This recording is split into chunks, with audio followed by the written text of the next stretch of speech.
berhentilah menunggang agama. Ketua Pemuda PAS Ahmad Fadli Syari pada 6 Ogos lalu menafikan dakwaan bahawa partinya menerapkan budaya ekstrim seperti mengkafirkan penyokong dan parti lain. Namun penafiannya itu mula dipertikai apabila tular ceramah Menteri Besar Kelantan, Datuk Muhammad Nasruddin Daud yang menggelar dua wakil rakyat pembangkang di negeri itu sebagai melawan perjuangan Islam. Justru Ketua Pemuda Amanah Nasional Hasbi Muda mencabar Ahmad Fadli untuk berdebat dengannya mengenai budaya takfiri dalam PAS. Hasbi berkata kenyataan melampau dikeluarkan oleh Menteri Besar dari PAS itu membuktikan bahawa gejala takfiri tidak pernah berkurang sedikit pun dari parti jenama Islam itu. MB Kelantan yang baru memulakan hari-hari awal sebagai MB melabelkan dua adun pembangkang di Kelantan sebagai dua adun yang melawan perjuangan Islam. Kenyataan melampau ini bukti gejala takfiri tak pernah surut dari PAS. Itu pun Ketua Pemuda PAS Fadli Syari masih nafikan, "Saya sedia debat," ciamnya di Twitter 3 hari lalu. Ahmad Fadli ketika menafikan dakwaan partinya menerapkan budaya ekstrim berkata pimpinan parti tidak pernah sewenang-wenangnya melabelkan orang sebagai kafir.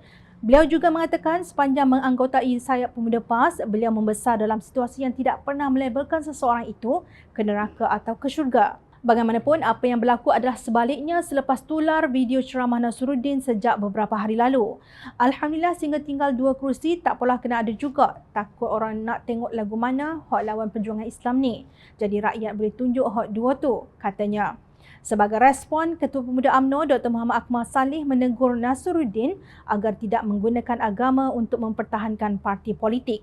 Muhammad Akmal berkata tidak semestinya individu yang berpegang kepada perjuangan politik berbeza dengan parti pimpinan kerajaan negeri itu, ia dikira melawan Islam. Beliau menasihatkan agar pemimpin PAS itu cukup-cukup bawa politik perpecahan.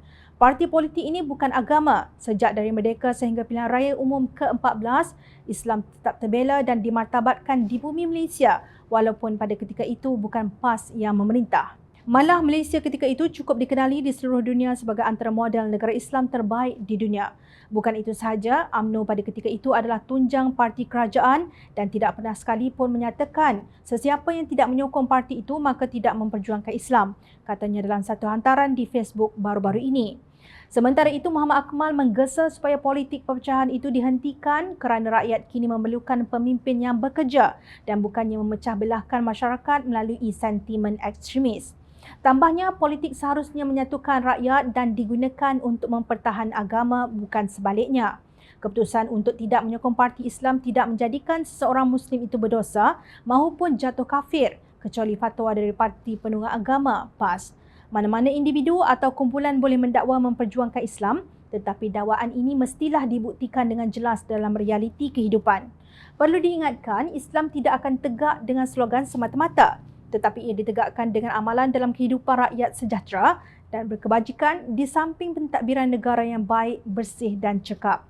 Islam boleh ditegakkan secara bijaksana, penuh hikmah tanpa merencanakannya kepada umum seperti melaksanakan keadilan sosial, meratakan kebajikan, membasmi kemiskinan, membantras rasuah dan maksiat dan sebagainya. Tolonglah PAS, berhentilah menunggang agama.